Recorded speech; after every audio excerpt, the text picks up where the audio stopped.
제가 참 사랑하는 말씀이기도 한데요. 함께 읽습니다. 날마다 마음을 같이하여 성전에 모이기를 힘쓰고 집에서 떡을 떼며 기쁨과 순전한 마음으로 음식을 먹고 하나님을 찬미하며 또 온 백성에게 칭송을 받으니 주께서 구원받는 사람을 날마다 더하게 하시니라. 아멘. 아까 이제 우리 베델팀에서 패러디한 것이 작은 꿈을 위한 방은 없다라는 시몬 페레스의 자서전을 마음에 담고 아마 드라마를 상당히 좀 많이 이렇게 적용한 것 같습니다. 벵구리온도 나오는 거 보면 시몬 페레스의 그 멘토가 바로 벵구리온이었죠. 그래서 초대 대통령이자 나중에 이제 시몬 페레스는 그보다 20년 이후에 대통령이 되고 은퇴합니다만은 제가 과거에 보았던 노만 비즈드 필의 꿈이라는 그 책이 있었습니다. 아주 오래됐죠. 한 30년 넘었던 책입니다. 거기 보면 누구에게나 꿈이 있는데 그 꿈을 이루기 위해서는 대가지불이 필요하다는 말을 했습니다. 꿈이 있지만 대가지불하지 않으면 그 꿈은 망상이라고 이야기를 했어요. 그래서 꿈을 이루기 위해서는 반드시 대가지불이 필요하다.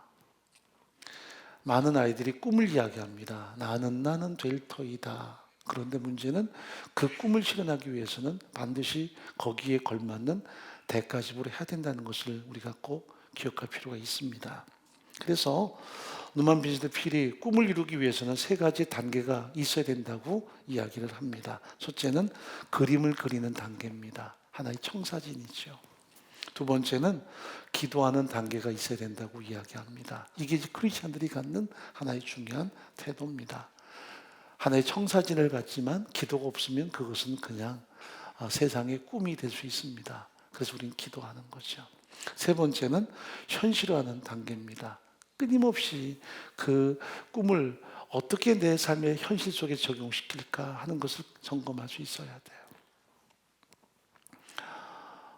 제가 신학생 때 참 많이 가난해서 책을 거의 못 샀습니다. 그래서 이제 서점에 가서 서서 주로 책을 읽거나 리포트를 썼어요. 그래서 그때 제가 체득한 비법이 뭐냐면 빨리 읽어내는 것입니다. 물론 그전에도 책은 빨리 읽어버릇했지만 더 빨리 읽어야만 됐습니다. 왜냐하면 지금처럼 막 서점에서 책을 마음대로 읽을 수 있는 그런 분위기가 아니거든요. 자꾸 눈치를 주고 또 책을 계속 들고 있으면 점원이 와가지고 뺏어서 꽂아놔요. 또 뭔가 적으면 못 적게 하고, 왜냐하면 책을 한 부라도 더 팔아야 되기 때문에. 그나마 그 당시에는 종로서적이라고 하는 서점 위에는 이 대형 서점이 없었습니다. 그래서 그곳을 자주 이용했죠. 거의 매주마다 가서 리포트를 거기서 해결을 했습니다. 읽고 나서 내려가면 그 계단 입구에 앉아가지고 끄적거리면서 몇 마디 단어 중요한 건 나열하고, 그리고 이제 집에 가면 리포트를 그렇게 연결해서 만들어내곤 했죠.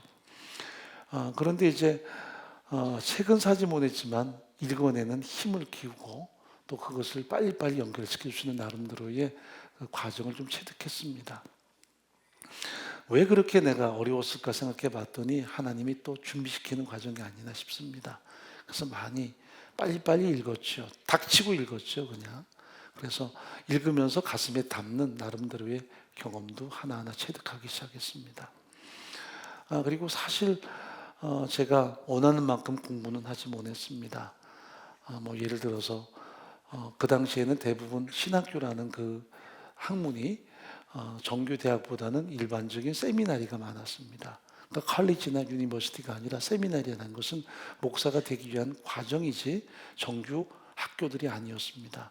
제가 이미 세미나리 다니면서 3학년 때 이제 총신대학교도 대학 인가가 났으니까 신학교들은 대부분 그렇게 시작이 됐습니다. 그런데 이제 제가 신학대학을 가야 될 것인가 굉장히 고심을 많이 했습니다. 3학년 올라가면서 이제 송신대가 정식 대학교가 인가가 되고, 그리고 제가 다녔던 칼빈 신학교는 인가를 못 맡았습니다. 그래서 과연 내가 정규대학교 가기 위해서 여기서 그만두고 대학을 입학할 것인가. 근데 그 당시에 모든 신학대학은 다 미달이었습니다. 그러니까 시험만 보면 다 들어가는 그런 상황이 몇 년 계속됐습니다. 왜? 그 당시 이화여대에서 설문조사했습니다. 신랑 후보감으로 1위가 그 당시에 제 기억으로는 이제 경영자 혹은 뭐 흔히 판검사 이렇게 쭉 연결되는데 16위가 마지막 꼴찌였는데 그게 바로 목사였습니다. 근데 15위가 이발사였거든요. 그러니까 뭐 그냥 농담으로 막 이제 체크했을 텐데 그렇게 목사라는 위치는 인기가 없었고요. 목회한다 그러면 굽는다와 동격이었습니다. 그러니까 한동안은 신학교 들어가는 그 관문이 너무 넓었어요. 그리고 몇 년 지나서 한국 교회는 굉장한 부흥을 경험하면서 신학교의 문이 조금씩 더 좁아지기 시작했습니다. 그래서 제가 그때 고민을 참 많이 했습니다. 대학을 들어가고 싶어서 여기서 중단하고 총신대를 갈 것인가. 그런데 하나님께서 그 길을 막으신 듯 했습니다. 제가 기도하는 가운데 주시는 응답은 모든 학문은 다 세상 학문이다. 하나님을 경외하는 것이 가장 중요하다는 것을 그때 제 가슴에 깊이 담았어요. 왜냐하면 이제 제가 아내와 더불어 상의할 때도 그 과정이 제게는 참 중요했기 때문입니다. 그런데 이제 이미 제가 일반 신학교 한 군데 나오고 또 칼빈 들어가고 그런 과정이었는데 좀 마음이 계속 부담이 되죠. 갈수록 부담이 되고 근데 결국은 지금 따지고 들면 정규 학사 학위는 한국에는 없습니다. 제가 이제 미국 학위는 있어요. 바이블 그 유니버시티라고 해서 미국 성서대학이 있습니다. 거기에서 연계된 프로그램을 하고 학위를 받고 하긴 했지만 실제로 한국에서 정규 학사학위는 없어요. 석사학위는 미국에서는 연결돼서 받았고 박사도 받긴 했지만 그래서 최근에 이제 문교부에 이게 등록이 됐는가 하고 이제 여러 가지 우리 교단에서 조사를 하기 시작했습니다. 저도 이제 교수로서 실제로 교수는 전부 다 문교부에 등록이 돼야 되거든요. 그래서 봤더니 미국 대학교지만 인가돼 있기 때문에 결국 이제 검증이 돼서 대학 교수로도 이렇게 문교부에 등록이 돼 있습니다. 그러고 보면 뭐 참 은혜인데 실제로 제 가슴 속에는 뭐 그런 생각을 별로 안 해요. 나는 대학도 제대로 못 했다. 그래서 끊임없이 배워야 된다라는 생각을 참 많이 했습니다. 그러다 보니까 이 목마름이 있었어요. 그 목마름은 뭐냐 하면 적어도 남들보다 더 많이 배워야 된다. 남들보다 더 많이 지금도 여전히 배워야 된다는 그런 갈망이 있습니다. 지금도 제가 강단에 설 때마다 좀 뭔가 누군가를 가르치려 들거나 또 누군가에게 제가 당신들은 모르죠 라는 생각을 한 번도 해보지 않습니다. 왜냐하면 다 알고 있는데 내가 아는 부분을 같이 공유하겠다라는 그런 생각들을 참 많이 합니다. 그래서 권위보다는 같이 공유하고 싶은 그런 갈망들이 제 마음에 있습니다. 그리고 가르치려 들기보다는 함께 배우고 싶은 그런 마음이 참 많고요. 그나마 이제 하나님이 제게 주신 은혜죠. 많이 배우지 못했고 높이 올라가지 못했지만 여전히 제 마음에 그런 그 목마름이 있습니다. 언제나 그 목마름이 여전히 제 안에 존재해요. 그래서 작년 한 해 동안에 제가 알라딘이라고 하는 그 인터넷 그 서점을 이용합니다. 참 감사한 건 1년 동안 제가 읽은 책 목록 그리고 라이브러리 목록들이 거기 쭉 나와요. 책을 몇 권 샀으며 그리고 몇 권의 책을 읽었는가 하는 것들이 다 저장돼 있습니다. 작년 한 해 동안은 다른 해보다 좀 많이 못 읽었어요. 그래서 몇 권 읽었나 했더니 이제 12월 달이 마지막 돼가면서 막 저한테 매일마다 알람이 와요. 작년보다 못 읽었다 하고 막 그 말은 책 좀 사라 이 얘기예요. 하고 제 자신에게 경쟁을 시킵니다. 그래서 마지막까지 읽어본 책이 제게 온 그 메시지에 보면 276권이고요. 그리고 제가 아마 3권인가 더 읽은 듯 합니다. 그러니까 한 280권 정도 읽은 거겠죠. 작년 한 해 동안에 그나마 그냥 허덕대고 읽어냈습니다. 물론 그 중에는 뭐 다시 읽은 책도 있고요. 또 과거의 책도 다시 구입해서 읽은 것도 있지만 왜 그렇게 읽느냐. 그리고 장르도 신학만 읽지는 않습니다. 우리 김덕신 목사님 만나뵈면 참 신학에 대한 깊이가 깊습니다. 그래서 때로 저도 참 많이 배워요. 그래서 그분은 목회자들을 위해서 세미나 하시는 분이기 때문에 신학적인 부분에 대해서 오류가 있으면 안 되고, 또 거기에 많은 도전을 받기 때문에 대부분 읽으시는 책들이 신학에 관한, 성경에 관한 책이라면 저는 잡식합니다. 소설도 많이 읽고요. 또 다양한 세상의 책들도 많이 읽습니다. 제가 이제 서점에 가끔 우리 교회 서점을 가요. 도서관을 갑니다. 어제도 가서 이렇게 보면 비록 초라해 보이는 도서관이지만 신가는 지혜는 아마 인천에서 빨리 올 겁니다. 여러분, 인천 시립도서관도 이렇게 빨리 신간이 들어오지 않습니다. 제가 지금 사서 읽는 책들이 들어와요. 그래서 뭐 이번에 제가 봤더니 에이트라든지 이지성의 책이죠. 그건 나온 지 석 달이 넘었습니다만은 그런 책들부터 시작해가지고 지금 나온 지 한 달도 안 된 책들이 이미 우리 도서관에 깔려 있어요. 야, 빠르다 싶어요. 그 책들 이렇게 제가 보면서 느끼는 게 뭐냐면 적어도 여기 있는 책들은 제가 읽어봐야 되지 않겠나. 우리 교우들은 다 읽어보는데 목사는 그 내용도 모르면 얼마나 우습습니까? 그렇다고 읽었어야 하고 자랑질 하자는 것이 아니라 읽어보고 좀 마음에 담는 것도 필요하다 싶은 생각을 참 많이 합니다.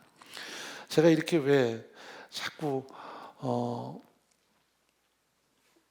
자랑질같이 하느냐면 현실화시키는 단계가 필요하기 때문입니다. 꿈을 꾸면 기도해야 되고 그것을 끊임없이 현실화시키기 위해서 하나하나 실현하는 현장이 존재해야만 합니다. 제가 설교를 배운 것은 제 은사에게 이런 걸 배웠습니다. 성경을 무조건 읽어라. 그리고 시간이 날 때는 성경을 그냥 무조건 펴라. 여러분 잘못 들으시면 안 돼요. 성경을 이렇게 펴서 읽으면 안 되고요. 많이 읽어야 돼요. 그러다가 이제 제가 목사가 될 거니까 그저 무작위로 딱 펴서 한 장을 읽어라. 그리고 설교해라. 매일마다 한 편씩 그렇게 한번 설교해 봐라. 그러면 언젠가 이것이 축적되면 제법 괜찮은 설교가 돼 있을 것이다 라고 저를 가르치신 설교학 박사께서 말씀하셔서 제가 이제 지금은 안 하지만 예전에는 가끔 그런 짓을 했습니다. 성경 무작위로 막 읽다가 그리고 하나 둘 셋 딱 펼치고 한 장을 쫙 읽은 다음에 설교를 제 스스로에게 했습니다. 때로는 설교 노트를 만들고, 왜냐하면 실제적인 현장이 우리에게 존재해야 되기 때문입니다. 현실화시키지 않으면 그 모든 꿈은 아무리 꾸고 기도해도 이루어지지 않습니다. 꿈을 꾼다, 기도한다, 현실화한다. 끊임없이 이것을 삶의 현장에서 이루어질 것을 우리가 기대하고 하나하나 실현해 보는 것이 중요합니다. 오늘 우리 장님들하고 아카데미에 대해서 잠깐 나눴는데 참 놀랍죠. 아주 초라하게 시작했는데 벌써 하나님께서 주시는 놀라운 역사들이 있습니다. 꿈꾸고 기도하고 끊임없이 현실화시킵니다. 하나님께서 어떻게 우리 인도해 가실까? 어떻게 또 역사하실까? 교회도 마찬가지입니다. 오늘 제가 뭔 가지고 왔는데 35주년째는 공개를 해보렵니다. 제 노트가 있습니다. 보면 제가 10년, 20년 전부터 가지고 있던 노트들은 지금은 이제 물론 아이패드도 있고 또 갤럭시 폴드도 있어서 다 거기다 메모하지만 예전에는 못 쓰는 글씨로 끄적거린 것들이 참 많습니다. 보면 대부분 교회에 대한 비전입니다. 우리 예배당은 어떻게 지을 것인가? 이 건물도 예배당이 있기 몇 년 전부터 이미 제가 끄적거려 놓았던 그림이었습니다. 비전세도 마찬가지고 또 김포 수양관도 마찬가지입니다. 어떻게 이루어질까 끄적거려서 저는 그림도 못 그리고요. 제가 설계에 대해서 문외한이죠. 그런데 참 놀라운 건 그렇게 끄적거려 놓은 것이 이루어지지 않은 것이 하나도 없습니다. 그래서 제가 요새 느끼는 게 뭐냐면 더 많이 꿈을 꾸고 더 많이 기도했어야 되는데 더 많이 실현했어야 되는데 싶은 그런 나름대로 가책이 있습니다. 하나님이 우리에게 주시는 위대한 역사들입니다. 공동체가 가지는 꿈, 공동체가 함께 기도하고 함께 실현하기 위해서 끊임없이 도전할 때 하나님이 얼마나 위대하고 존귀하게 이것을 만들어 가실까. 우리가 이제 그것을 같이 공유해야 되는 것입니다. 이게 이제 공동체의 진정한 능력이겠죠. 우리 베델 그리고 모든 제자반들, 동역자들에게 항상 이런 꿈을 함께 꾸는 현장이 있어야 되고요. 그래서 보이지 않는 캔버스에다가 이 놀라운 꿈들을 하나하나 그려야 되겠죠. 그리고 기도하죠. 그리고 끊임없이 기도하며 실현되기를 갈망하고 뚜벅뚜벅 나갈 때 언젠가 이루시는 위대한 역사들을 경험하게 될 것입니다. 지금의 사이즈를 제가 기도해 본 적이 없습니다. 한 해에 몇 분의 새 신자를 주십시오 기도한 적도 없고요. 그냥 우리는 뚜벅이처럼 매일마다 복음 전했고 매일마다 그저 가르쳤습니다. 그리고 여기까지 왔습니다. 근데 정말 중요한 것은 얼마나 모이는가 보다 어떤 사람이 모이는가가 우리에게 가장 중요한 하나의 목적이라고 생각합니다. 그 한 사람이 우리에게 너무나 소중하기 때문입니다. 당신 한 사람이 바로 은혜의 교회고 한 사람이 진정한 하나님의 사람들이기 때문입니다. 앞으로 은혜 공동체가 나가는 모든 방향성 앞에 당신 한 사람을 통해 역사하시는 하나님의 위대한 꿈, 그리고 당신이 함께 기도하는 기도, 끊임없이 우리가 실현하기 위해서 애쓰고 몸을 칠 때마다 이루어지는 하나님의 위대한 열매들이 앞으로 우리 때만 아니라 다음 때까지도 가득가득 맺혀지기를 바랍니다. 제가 요사이 보면 어제 또래청 그 수련회 가가지고 엘더들을 봤어요. 그래서 또래청 엘더들을 뵀더니 대부분이 이제 어릴 때 와서 또 결혼하고 아이를 낳고 대부분 그래요. 우리 딸과 동창들도 여럿 있고 그래서 참 재미있죠. 야, 세월이 이렇게 지나갔구나. 또 그들이 아이를 낳고 그들이 또 성장을 해서 이제 얼마 있으면 또 아카데미 들어온다고 막 하고요. 참 세월이 너무나 유수같이 빨리 지나갑니다. 금방 지나갔어요. 그런데 금방 지나갔을 뿐인데 주님이 주시는 열매는 너무나 놀랍고 아름다운 것을 경험합니다. 하나님이 하시는 위대한 역사죠. 우리가 그것을 더 경험하고 바라보며 우리가 한 걸음 더 내딛는 올 한 해가 더 될 수 있기를 간절히 바랍니다. 하나님 아버지, 이렇게 존귀한 공동체를 이루어 주심을 감사합니다. 그러나 여기에서 만족하고 자만하는 것이 아니라 더더욱 꿈을 꾸며 더더욱 함께 기도하며 또 매일마다 이루어지기를 확신하고 실현할 때마다 하나님께서 이루시는 위대한 역사들이 아름답고 존귀하게 성취되어 갈 수 있도록 인도해 주옵소서. 참 많은 갈등들이 세상에 존재합니다. 많은 교회들마다 함께 힘을 합하여 전진하기보다는 주저앉고 갈등하고 충돌하는 공동체들이 너무나 많은 현실입니다. 은혜 공동체가 더더욱 마음을 낮추고 서로 격려하고 서로 존귀 여기며 하나님께 원하시는 그 뜻을 향하여 굳건히 연합하여 나갈 수 있도록 은혜를 베풀어 주옵소서. 동역자들의 모든 눈물과 희생을 기억하시고 그 삶 속에 하나님의 크신 은총을 날마다 더하여 주옵소서. 우리 다음 시대 우리의 상급과 우리의 기쁨 되도록 은혜를 더하여 주옵소서. 예수님의 이름으로 감사하며 기도합나이다. 아멘.